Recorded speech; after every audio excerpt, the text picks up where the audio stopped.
আল্লাহ পাক রব্বুল আলামিন ইরশাদ করেছেন, ফাযকুরুনি আযকুরুকুম ওয়াশকুরুলি ওয়ালা তাকফুরুন। ছোট্ট একটা আয়াতের অংশ সূরা বাকারার, যে ফাযকুরুনি, ইফ ইউ রিমেম্বার মি, আযকুরুকুম, then I will remember you, ওয়াশকুরুলি ওয়ালা তাকফুরুন। যদি বান্দা তুমি আমাকে স্মরণ করো, আমি তোমাকে স্মরণ করবো। বলেন না সুবহানাল্লাহ। তাহলে বান্দার স্মরণ আর আল্লাহর স্মরণ কি এক নয়?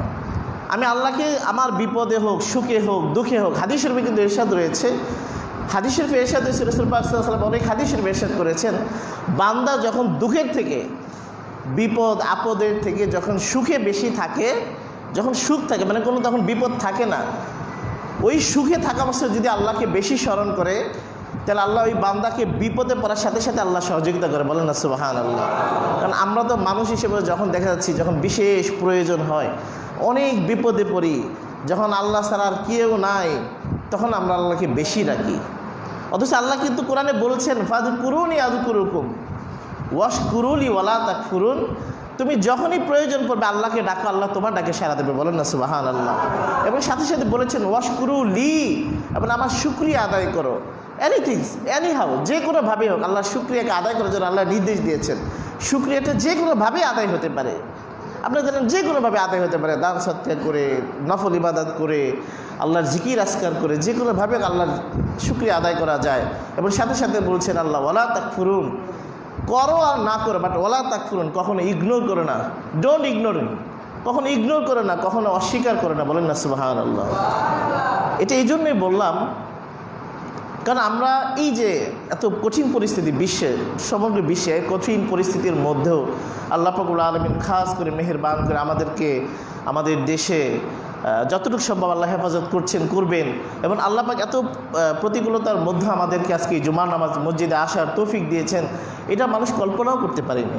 এক সেকেন্ডের নাই পড়া সেটা সবাই জানে। তারপর আল্লাহ পাক রব্বুল আলামিন দয়া করে, মায়া করে, সকল কিছুর পরেও এই পবিত্র ইসলাম মসজিদে এসে জুমার নামাজ আদায় করার তৌফিক দিয়েছেন। সেজন্য আবার মহব্বত করে বলে আলহামদুলিল্লাহ।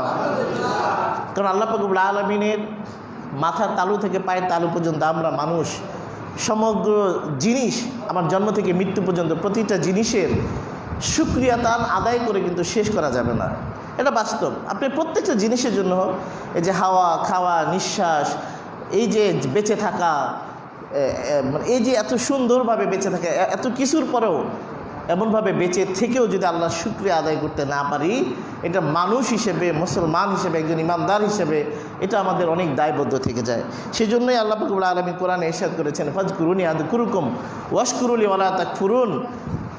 এটার ব্যাখ্যা বিশ্লেষণে মুফাসসিরিন কেরাম অনেক কিছু করেছেন। যখন যা প্রয়োজন আল্লাহ পাক রব্বুল আলামিনের এই শুকরিয়া তান যে কোনোভাবে আদায় করা যায়। আমরা তো শুধুমাত্র আলহামদুলিল্লাহ বলে শুকরিয়া আদায় করার চেষ্টা করি, আসলে এটা কিন্তু এতটুকুর মধ্যে সীমাবদ্ধ নয়। কারণ এই শুকরিয়া আদায় করার পরেই যত কোনোভাবেই হোক ইবাদত, বন্দিগি, তসবিহ, তাহলিল, জিকির, আজকার, দান, সদকা, খয়রাত, যত প্রকার ভালো কিছু আছে। এবং সর্বশেষ মুফাসসিরিন কেরাম ইরশাদ করেছেন, প্রিয় রাসূল পাক সাল্লাল্লাহু আলাইহি সাল্লাম আল্লাহর পক্ষ থেকে যা নিয়ে এসেছেন, যা আদেশ করেছেন, যা নিষেধ করেছেন, যা করতে বলেছেন, যা বর্জন করতে বলেছেন, এই জিনিসটা পালন করাই হলো আল্লাহ পাক রব্বুল আলামিনের ইতাআত, আল্লাহর আনুগত্য। বলেন না সুবহানাল্লাহ।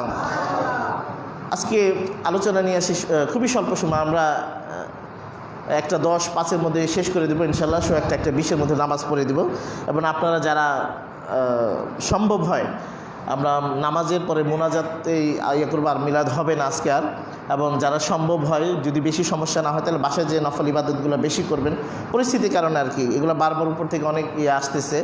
তারপর আমরা আল্লাহর দরবারে দোয়া কামনা করি, অবশ্যই আমরা গুনাহগার, আমাদের দিকে না তাকিয়ে আল্লাহ পাক রব্বুল আলামিন যেন পূর্ণ বান্দা, যারা নেককার, ইমানদার, আল্লাহর ওলি যারা আছে, আল্লাহ কারো না কারো উসিলা আল্লাহ আমাদের দেশকে হেফাজত করবে। সবাই বলে আমিন। মুআজ্জিজ মুহতারাম, আজকে শাবান মাসের দ্বিতীয় জুমা, গত জুমা প্রথম জুমা শুরু হয়েছিল। আপনারা জানেন আগামী এই শাবান মাসের মধ্যে একটি বিশেষ রাত হলো লাইলাতুল বারাত, যেটাকে শবে বারাত বলা হয়। যাক, অনেকে অনেক বিশ্লেষণ, অনেক কথা বলে, মূল জিনিসটা হলো যতটুকু সম্ভব যে ভালো জিনিস যতটুকু আমল করা যায় ততটুকুই ভালো। এই মাহ শাবান মাসে লাইলাতুন নিসফুহ মিন শাবান, হাদিস শরীফের ভাষায় লাইলাতুন নিসফুহ মিন শাবান, শাবান মাসের 15 তারিখ রাতে, দিবাগত রাত, তার মানে দিন শেষ হয়ে যায়, রাত যখন শুরু হয়ে যায়, লাইলাতুন নিসফ মিন শাবান 14 তারিখ শেষ হয়ে 15 তারিখ যখন পরে রাতে, সেই রাত একটা মহা মহিমান্বিত রাত মুসলমানদের জন্য, একজন ইমানদারদের জন্য, একজন মুত্তাকি যারা আল্লাহ ওয়ালার জন্য। কারণ হাদিস শরীফে রয়েছে এই যত নেক কাজ, যত পুণ্য কাজ, একজন ইমানদার, একজন মুত্তাকি তার জন্য হলো এটা একটা হারানো রত্নের মতো। বলেন না সুবহানাল্লাহ।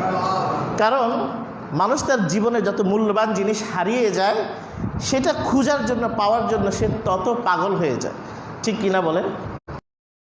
নাই, একজন মুমিন বা একটা মানুষের তার প্রয়োজনীয় যত মূল্যবান জিনিসটা যত হারিয়ে যায়, ওই জিনিসটা পাওয়ার জন্য সে তত পাগল হয়ে যায়। আপনি দেখবেন যে 1 টাকা 2 টাকা হারিয়ে গেলে আমাদের অত গায়ে লাগবে না, কিন্তু এটা যদি বাড়তে থাকে 500 টাকার একটা নোট হয়ে যায় বা 1000 টাকার একটা নোট হয়ে যায় বা অনেকের একটা চেক হারিয়ে যায়, এই জিনিসটা পাওয়ার জন্য মানুষ মানে যার প্রয়োজন দেখবেন অনেক বেকারার অনেক কিছু করতে থাকে, খুঁজতে করে, তালাশ করে।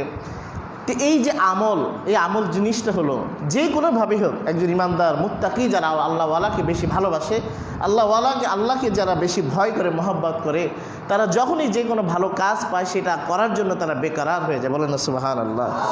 এই শাবান মাসের অত্যন্ত ফজিলতপূর্ণ একটি মাস, প্রত্যেকটা মাসই ফজিলতপূর্ণ। গত সপ্তাহে বলেছিলাম যে প্রিয় নবী সাল্লাল্লাহু আলাইহি ওয়াসাল্লাম, আরেকটা হাদিস শরীফ বলি, হযরত আয়েশা রাদিয়াল্লাহু তাআলা আনহা ক্বালাত আহাব্বা শুহুর ইলা রাসূলুল্লাহি সাল্লাল্লাহু আলাইহি ওয়াসাল্লাম আইয়াসুমাহু শাবানান সুম্মা ইয়াসিলুহু বিরমাদান। বলেন না সুবহানাল্লাহ।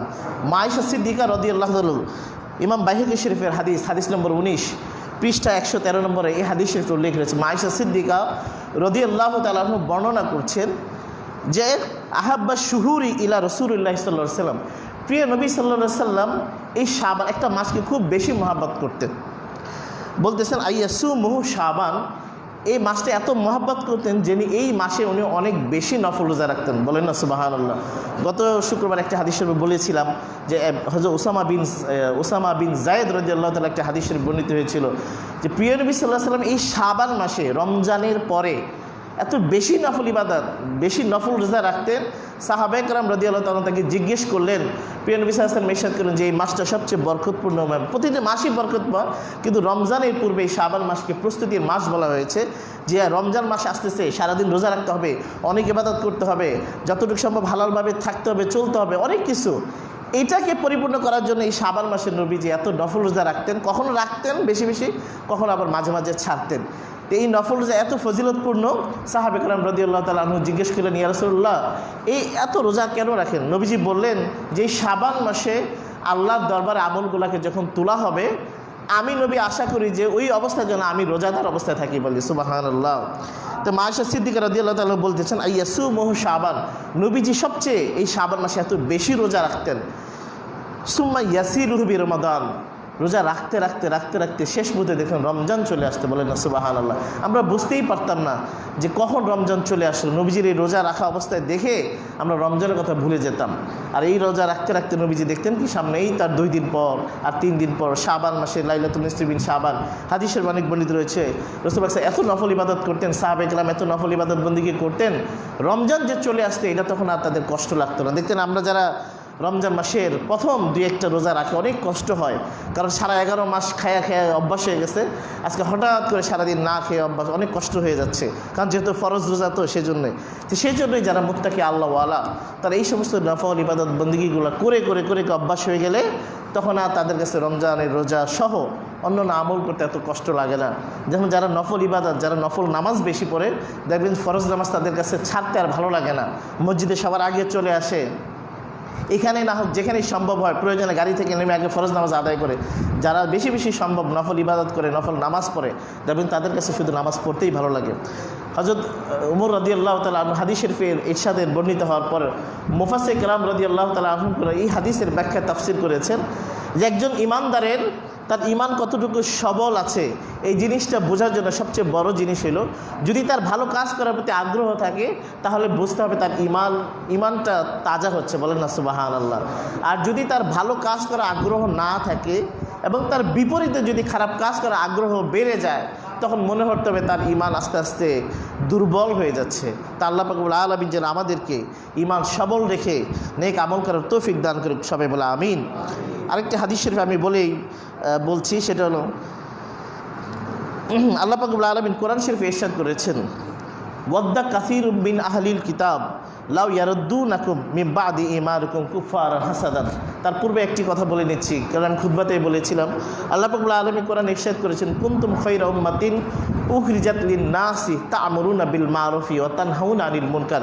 আজকের এই বর্তমান বিশ্বে দেখবেন এই মুসলমান, আমরা যারা মুসলমান রয়েছি, একদিকে যেমন আমরা গর্ববোধ করছি, অন্যদিকে দেখবেন আমাদের ইতিহাস, ঐতিহ্য, আমাদের ধর্ম, আমাদের কর্ম থেকে আমরা পিছিয়ে যাওয়ার কারণেই দেখবেন অনেকে আবার আমাদেরই সমালোচনা করছেন। অথচ আল্লাহ পাক রব্বুল আলামিন কোরআন শরীফে ইরশাদ করেছেন, কুনতুম খায়রা উম্মাতিন উখরিজাত লিন-নাসি, মানুষের মধ্যে, আমার এই সৃষ্টি জগতের মধ্যে কুনতুম খায়রা উম্মাতিন, তোমরা হইলা সর্বোত্তম জাতি। বলেন না সুবহানাল্লাহ। যেখানে আল্লাহ পাক রব্বুল আলামিন আমাদের মতো বান্দাদেরকে বলেছেন, ঘোষণা দিয়েছেন, তোমরা খায়রুন, এটা হলো বাবে তাফদিলের মাজদার, যে তোমরা সর্বোত্তম জাতি। যদি কয়েকটা কাজ করে, কয়েকটা কাজের মধ্যে অন্যতম হলো খায়রা উম্মাতিন উখরিজাত লিন-নাস, তোমাদেরকে বের করা হয়েছে মানুষের জন্য। তোমরা যদি একটা দুইটা কাজ করো, এই দুইটা কাজ যারা করবে তারা হলো সর্বোত্তম জাতি। কোন দুইটা কাজ? খায়রা উম্মাতিন উখরিজাত লিন-নাসি তা'মুরুনা বিল মা'রুফ, যদি তারা সৎ কাজের আদেশ করে, ওয়া তানহাউনা আনিল মুনকার, এবং তারা যদি কি করে, অসৎ কাজ, খারাপ কাজ, মন্দ কাজ, যত প্রকার নাজায়েজ কাজ থেকে যখন মানুষকে বিরত করবে, এই দুইটা কাজ যারা করবে তারা হলো সর্বোত্তম জাতি। বলেন না সুবহানাল্লাহ। ইতিহাস বিশ্লেষণ, এবং ইসলাম এমন একটি ধর্ম, মুসলমানদের এই আচার আচরণ, এই ব্যবহার, কালচার, এই কৃষ্টি এরকম